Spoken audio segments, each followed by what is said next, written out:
tuned into the state of South Carolina's weekly high school show, Four Quarter Friday, hosted by Matt Smith and Steve Hall, part of the Chief Sports Network, and proudly presented by the South Carolina Athletic Coach. Welcome to bonus content here on Four Quarter Friday. Matt Smith and Steve Hall with you, and now we've got Tommy Bell joining us. And Tommy, we're talking wrestling, and I know that in this circumstance with the weather, it affected what was going on with basketball. It certainly has affected what's going on with wrestling. So first, welcome to the show. We're so glad to be covering wrestling with you. And secondly, tell us how this has affected the schedule and how teams are dealing with it. And now how are these matches being scheduled? Is it one after the other? And does that have any effect, I guess, on depth of these teams and how much wrestling they're having to do in 48-hour periods? Yes, sir. Well, Smitty, certainly if there's one thing that wrestling coaches love, it is the opportunity to whine and complain. And the weather has just drummed that right up for us so we can complain with the best of any head coaches out there. So it's certainly not great. Wrestlers have to manage their weight, and that's one of the parts of our sport that we can't get around. As much as we wish we could, the weight classes are a big part of it. So I had a lot of schools that had to miss 3 or 4 days 2 weeks ago, and then had to miss 1 to 3 days of school this week. But we delayed the start of the playoffs, which should have began last Saturday, and then picked them up again last night on Thursday, February the 5th, with the beginnings of the playoffs. And now we're off and running. Got 2 rounds of the playoffs done last night. The girls' state championships will be decided this Saturday at Dreer High School. That's for 4A to 1A girls, and then 5A girls. And then the boys' brackets will go 3rd and 4th round of the playoffs on Saturday. And then the state championship games matches at some of the local high schools in Columbia. The high school league's still working on those details. Next Wednesday will be the dual state championships. But for the most part, again, I think our coaches are excited to get going. It's a fun time of the year. And, again, there's nothing wrong with a little bit of a break, and just gives us some more time to get on the phones with each other and complain about the injustices and everything that's going wrong and, stuff like that. Coach, thank you for joining us. When I reached out to Coach Early, the president and the executive director of the South Carolina Athletic Coaches Association, who's a proud partner of our program, I said, hey, who is the guy I need to talk to about wrestling? He gave us your name, and I'd love to hear kind of your background and what kind of your role looks like for the state of South Carolina with wrestling. Well, I'm an old retired coach now, and just on the athletic director side, and had a high school career in the state that was pretty good. My brother was a successful wrestler. He's probably one of the best wrestlers in the state's history. And our family was really involved in wrestling. My mother and father actually last year were inducted into the National Wrestling Hall of Fame for the South Carolina chapter.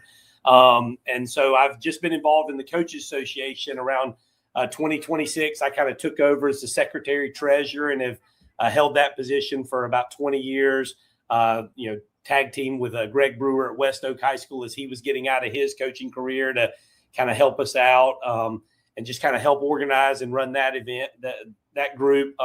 It's a real pride for me. Obviously, I love the sport of wrestling. It gave me so much, and it's such a great sport. And so I like being able to help take care of some of the things that our head coaches, maybe don't have time to or don't know about the process to get things done. I kind of try to help out as much from an administrative side, and then just be a fan watching the wrestling from the background. Tommy Bell joining us, as he mentioned, longtime wrestling coach, now athletic director at TL Hanna, helping the Athletic Coaches Association oversee some of this. Tommy, one thing I noticed as I was at the brackets comparing last year to this year is you have a lot of different schools, new schools ascending to some of the top seeds. And I know that, look, coaching matters a lot and tradition and legacy matters a lot. But I think as much as any time in the history of this state, there are different schools. There are a lot of schools with opportunities to win state championships this year. I think that's it. I mean, we had a boon in wrestling, 20 years ago with youth wrestling really taking off. Our youth wrestling association at that time was recognized as one of the fastest growing like a lot of youth sports in the South, it was something that's happened, and as our populations have gone up, we've started to see a lot of variety in the quality of wrestling around the state. And just like with a lot of things, competition breeds excellence. And as we've gotten more and more kids involved, it's trickled on up to the high schools. For 30 years, Somerville and Rock Hill areas of our state had the dedicated middle school youth programs. And so they dominated wrestling, taking turns for, again, 30 years of wrestling in our state. And now you've got the opportunity, for other schools to kind of rise up a little bit. Now, we still have all the traditional powers pretty much still at the top, but it's not a foregone conclusion maybe of who those top 2 or 3 are always going to be. There's certainly, you're starting to see programs rise up just like you do in other sports, baseball and softball, where you can have a good little run of athletes. For a long time in our state, it just wasn't possible in a sport like wrestling, but we're starting to see that a lot more. Coach, before we dig into some of these brackets and actually start talking about some results, for our viewers that aren't used to the sport of wrestling, how the competitions and the matches work, what does the scoring look like? What does the dual championship playoff brackets look like from a strategic standpoint and from just from the average fans standpoint? So dual sport of wrestling is obviously like it is team versus team. It's your 14 against my 14. And the wins range in between 3 points for, beating you by a few points up to 6 points for a pin.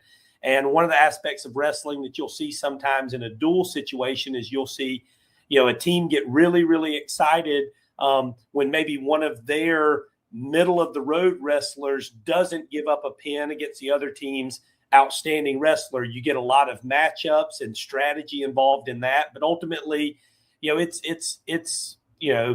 one of the first sports that was ever around in the Olympics. It's just about, can I put your shoulders down to the mat and pin you? And that's ultimately what everybody's striving for. And then we'll count up the points at the end. And then, Smitty alluded to it. We have the individual state championships that come up afterwards, which is, it's almost like we have 2 seasons in wrestling. You have the team portion and you have the individual portion. In our sport, a lot of the larger states, they don't have the dual state championships. They can't feasibly do it in a state like California and in some of the other places. So the individual side is what crowns your best teams. We're fortunate enough, like a lot of the states in the country, where now we have a dual side and we have an individual side that we can, give a lot of attention to both sides of it. Well, that's wonderful. I know we've got some results coming in, and Tommy, I know that because they're doing this early in the week, and then it's going to progress. This is going to move fast. But if you would take us through some of what you have seen happening in the brackets, and if you could highlight some of the programs perhaps that you anticipate making it all the way to the championships or being favored to do so. So I think you're looking there at the Division I side, and that's one of those where, when 5A in this last realignment went to the bigger classification and tried the 2 divisions, in some sports, everybody assumes, the bigger schools are always in that better division. And in the sport of wrestling and in swimming, for example, there were some sports where it kind of worked out to where the Division II maybe had some of the powerhouses, and you see that. And Division I is a little bit more wide open. Carolina Forest last year won the state championship, defeating Boiling Springs. It was the first time for those programs being at that high of a level of competition, and Carolina Forest won that first state championship. So they're the defending state champions here. Clover is a program that I really like to keep my eye on. Mike Fitzgerald has been a longtime coach there. He started the program at Clover High School, I believe, in 2002. He's the only coach they've ever had. He had a really, really, really good team 3 years ago and just couldn't get over the hump of beating Hillcrest. He's got another really solid team this year. And they, of course, drew the number 1 seed and will try to get to their first state championship match ever. And then James Island has been really, really good. They won that region this year down in the Charleston area, the Region 6, beating the traditional powers of Ashley Ridge and Somerville and Fort Dorchester, all schools that have won state championships in the last decade. James Island came out on top in region play. And James Island's had really good programs since the 1990s. They've been a little bit more hit or miss, but in the last 3 or 4 years, they have really been a strong program.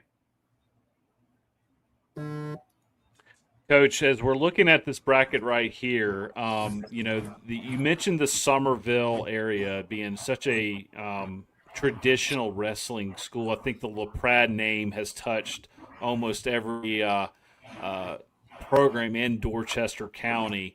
Do you have any special notes for us to take note of with Somerville recently losing to Ashley Ridge? That seems to be a pretty big deviation from maybe Somerville's history, because they usually go pretty far, do they not? Yeah, I think again, Daryl Tucker is their head coach, and he is amazing. When he was an assistant coach, he was recognized as the National Assistant Coach of the Year. He's been really successful as a head coach at Somerville High School. They've been to the state championship a lot of times. So it's really not – it really goes back to Smitty's point. They haven't really fallen off as much as it is just everybody else has been able to rise up to that level to create that competitive balance now. Ashley Ridge won the state championship in 2023, I believe, was when they defeated Hillcrest. In a match that SC Matt said was the greatest dual match they had ever seen in a state championship match when they did a ranking of the all-time state championship matches. So I think it's just more, again, a spreading out of the wealth. And again, it goes back to Somerville as an area of the state like Rock Hill, where you're really probably in your third generation of people growing up with the sport of wrestling. And in the rest of our state, that's just not the case. But in the Rock Hill and the Somerville areas, they had middle school wrestling in the late 70s and early 80s. And so you've got grandparents who wrestled and now dads, and now it's their sons. And that's just a tremendous advantage. When you look around the country, I try to remind people in the state of South Carolina, we're still, around the 50th, we're still, between 50 and 60 years in the sport of wrestling. And you have some states that have had it for 120 years. That's something else. Tommy Bell joining us, athletic director for TL Hanna. We are talking about wrestling in the state of South Carolina.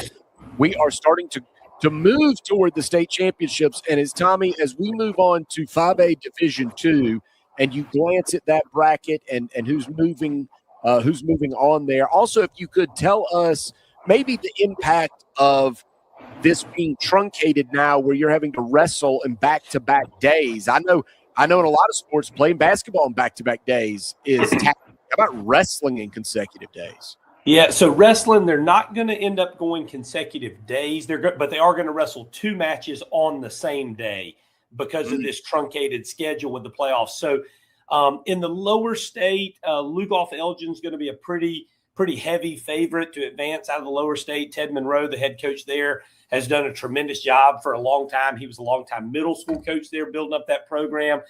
They have been a program that hasn't quite been able to get over the hump and win that state championship in the last few years, but they've usually had that roadblock of Eastside High School right in front of them back when they were all in 3A and then in 4A.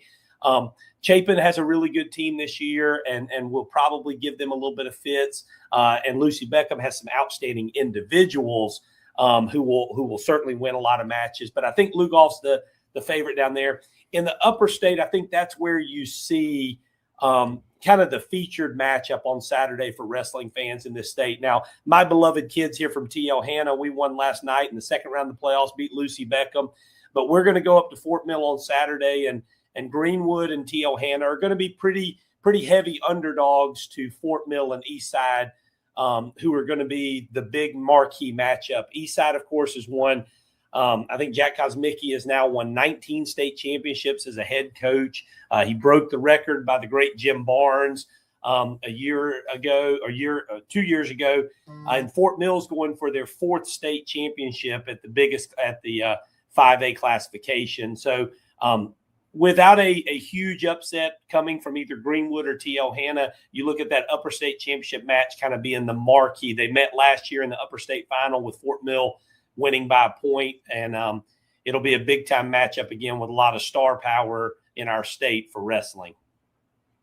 Coach, moving on, we know you got to get back to your daily duties of being an athletic director, but we don't want to move past 5A just yet because girls wrestling has now become one of the fastest growing sports in high school.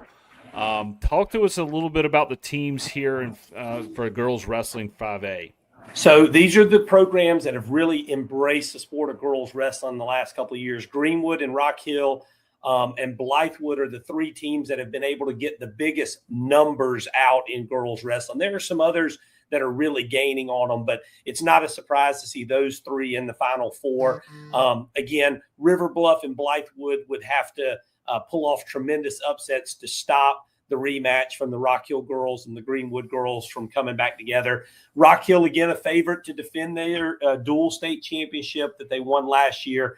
But Greenwood is certainly going to be right on their heels and provide a strong challenge for them in the championship match. I've talked to the coaches. I think they both feel like it's going to be a very competitive matchup this year. But I think Rock Hill is still going to be the favorite. And you're right, girls wrestling just continues to grow in our state. I've been shocked at really since COVID, the numbers have just exploded in that sport. Tommy Bell joining us, athletic director for TL Hanna. Coach, let's keep going down. We'll go to 4A if we can. Take a look at that. But I wanted to ask you as well. You mentioned how big the youth movement has gotten. For those people that want to get, they think, oh wow, especially if their child they think might have a future in wrestling. How do they get involved? How do you seek out these youth groups that are kind of feeder programs now? Is it easy to find, or do they have to go find them themselves? It is. Now, typically we've had youth wrestling in our state that it started as AAU and then transitioned into Skyway that kind of mirrored the high school sports season. And that's when it really started to take off, when you had a group of individuals that were going to offer youth wrestling from November to February. It kind of just fit the calendar for wrestling dads. When I was growing up and previous to those mid 2000s, if you wanted to wrestle, it was a spring sport done by USA Wrestling. And USA Wrestling, that's the group that fields our Olympic team and is involved in that. And wrestling on the national level, you got to get involved with USA Wrestling to wrestle the best competitions and the best events. But when our sport grew, it was kind of when it began there. And then since then, you've seen rec departments offer it. Oh, now we can offer something as a change up to recreation basketball. We can run a youth wrestling program through our rec department in those winter months to give families more of an option to stay involved. And so that's really where you've seen a lot of that growth.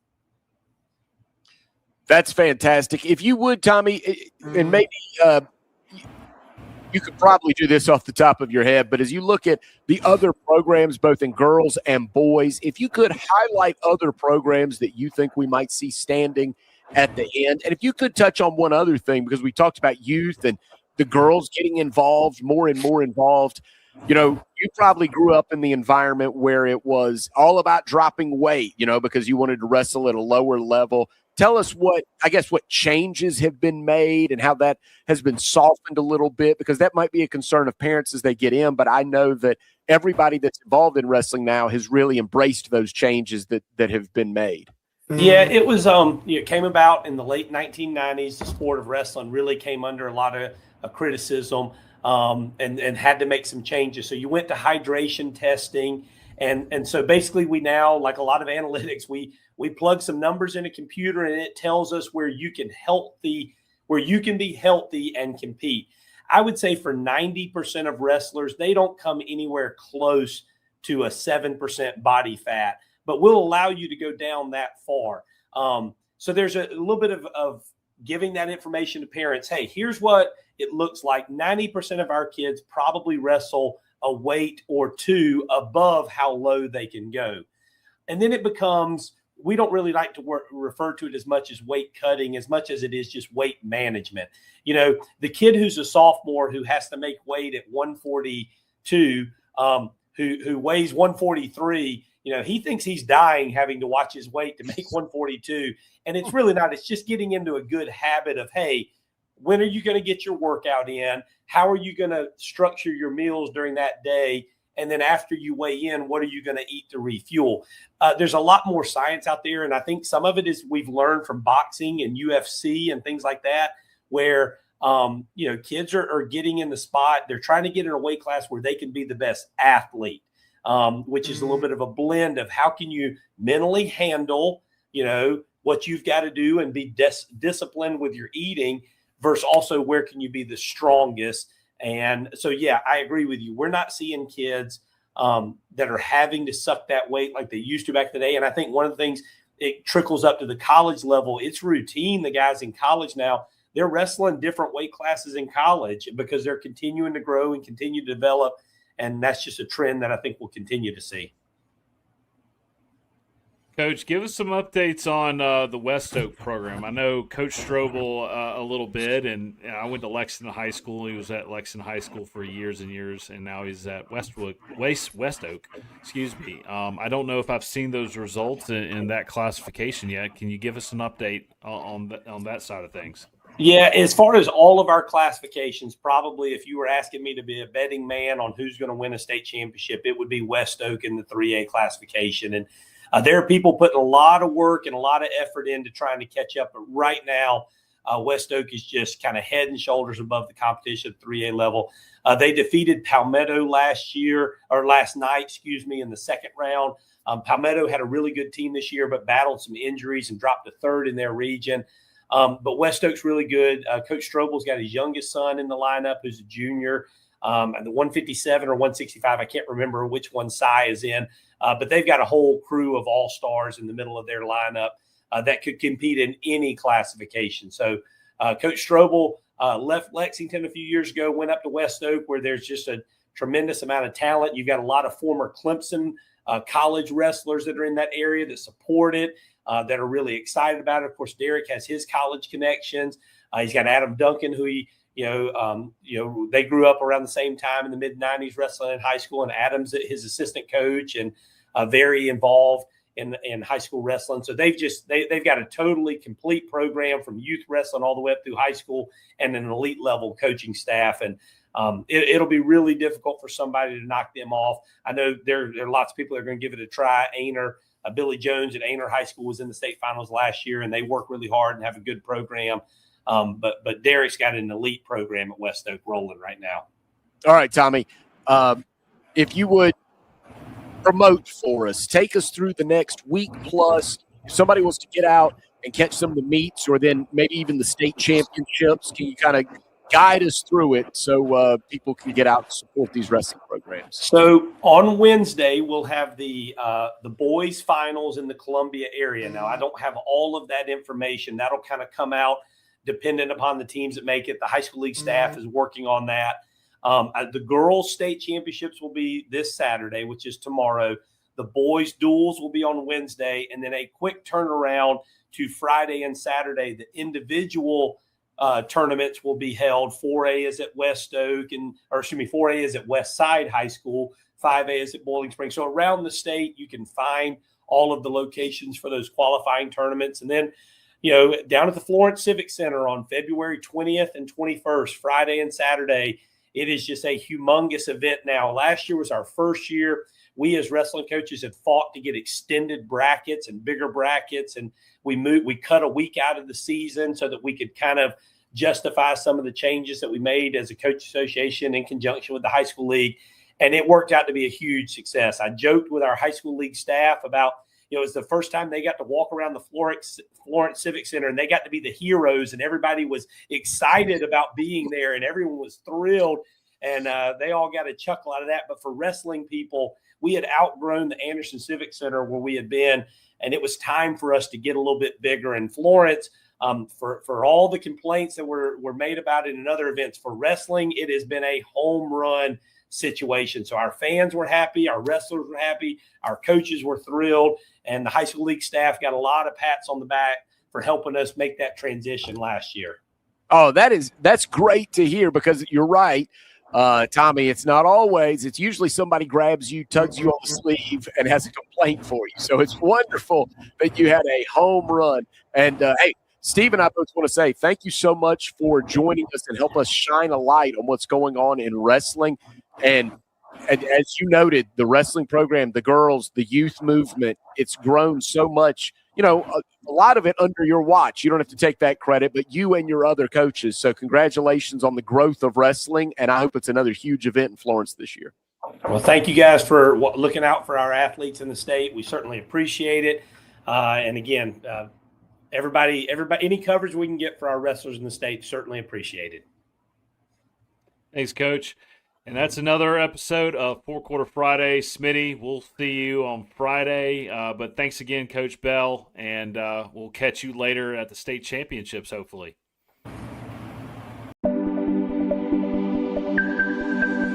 You're tuned into the state of South Carolina's weekly high school show, Four Quarter Friday, hosted by Matt Smith and Steve Hall, part of the Chief Sports Network, and proudly presented by the South Carolina Athletic Coaches Association.